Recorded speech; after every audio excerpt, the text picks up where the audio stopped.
Os metroviários protestam contra a possível privatização das 9 linhas de trem e metrô de São Paulo. A gente chama, então, nosso analista de economia, Fernando Nakagawa, para contar para a gente detalhes desse modelo de concessão. Naka, boa tarde. Esse é um tipo de negócio que dá lucro ou não?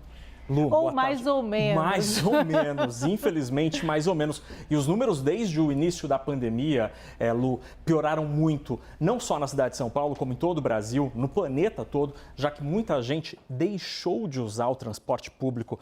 E se deixa de usar o transporte público, é menos receita numa operadora de metrô ou de trens, isso gera prejuízo e os prejuízos não são nada desprezíveis. A gente pegou os números do balanço do metrô de São Paulo e também da CPTM, a companhia de trens. Olha só, Lu, aqui a gente tem os grandes números.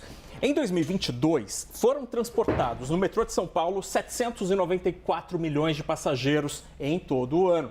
Já nos trens da CPTM, 441 milhões de passageiros. Só para a gente ter uma ideia, este número da CPTM superava os 700, 800 milhões antes da pandemia até 2019. E no caso do metrô, 1 bilhão e 100 milhões de passageiros. Ou seja, houve uma queda brusca, né? De 28% no número de passageiros.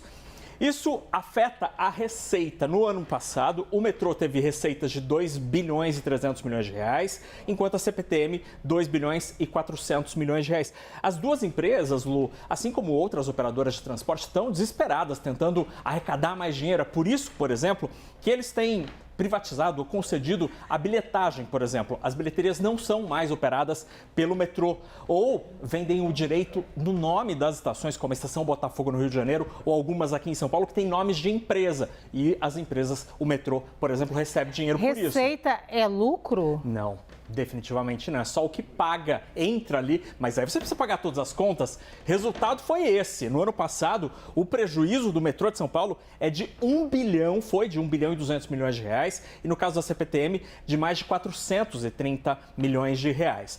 Os funcionários dessas duas empresas, Lu, compõem um grupo grande, 7.300 pessoas no caso do metrô e 6.000 trabalhadores e trabalhadoras no caso do CPTM.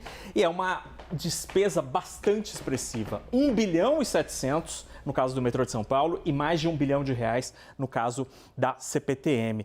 Esses números mostram que o negócio de transporte sobre trilhos precisa ser subsidiado, pelo menos nestas condições.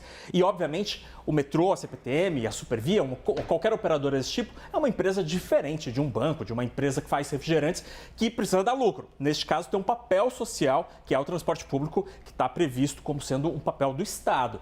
Agora, na próxima tela, Lu, a gente tem os diferentes modelos de negócios nos transportes sobre trilhos aqui no Brasil. Até 1930, ele era basicamente privado e estrangeiro. Daí que surgiram, por exemplo, empresas conhecidas até hoje como a Light ou a São Paulo Rail, que construiu a Estação da Luz.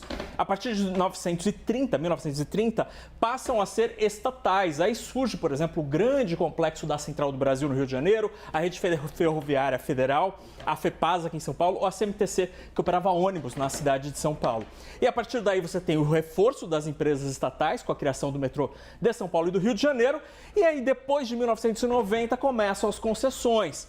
Por exemplo, a linha 4 aqui de São Paulo, ou a Supervia no Rio de Janeiro e o metrô de Salvador. Com essas concessões, Lu, a rede cresceu nas cidades, então essa é um ponto importante. Agora, empresas privadas estão de olho em alguns serviços que nem dão lucro, porque a gente tem um problema no Rio de Janeiro, por exemplo, a Supervia, sim, e a gente teve o aeroporto do Galeão, empresas que acabaram indo para a concessão privada e depois não teve lucro e aí batem a porta do Estado. Batem a porta do Estado de novo. E aí, como é que a gente vai fazer? Porque eu não vim aqui para ter prejuízo.